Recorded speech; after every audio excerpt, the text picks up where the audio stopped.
from the Norman Healthplex. I have a copy here of all the charges. Like most Americans, retired mortgage broker Mark Smith thought his home was his biggest purchase ever.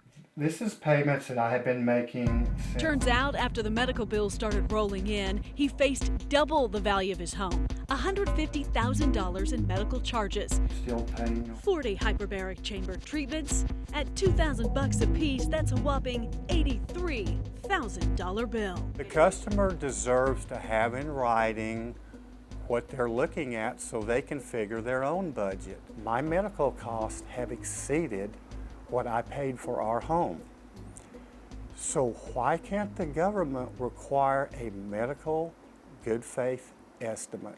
Mark and Sally started an online petition. They are hoping someone in Congress will see the power of their idea, a good faith estimate for medical services, so you know the cost up front.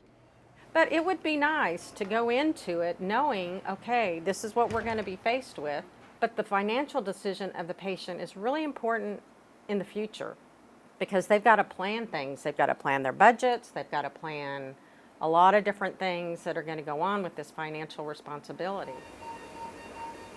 It is an idea that's catching on around the country and right here in Oklahoma. The epicenter of the medical transparency movement is Surgery Center of Oklahoma.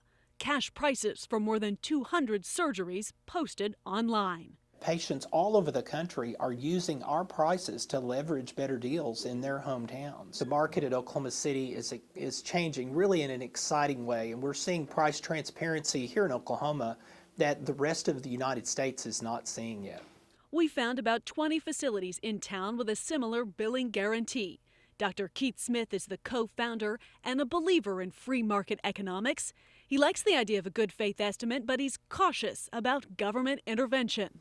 Yeah, I think we have to be careful when we crawl to the government and ask them to help us with any sort of situation. They just never get it right. It's actually unique to medical care that you don't have any idea what it costs before you purchase it. Jonathan Small and the Oklahoma Council of Public Affairs have been fighting for fair pricing a decade, pushing for price transparency legislation at our state capitol. I think as more and more people are realizing that it's really the cost of care that's the problem, not lack of coverage, we'll eventually see the will of the people kind of take place at the Capitol, and we'll see changes. As more and more patients like Mark and Sally Smith demand price transparency up front, more big hospitals will get on board so patients can make smart healthcare choices for their body and for their budget. Allie Meyer, News Channel 4.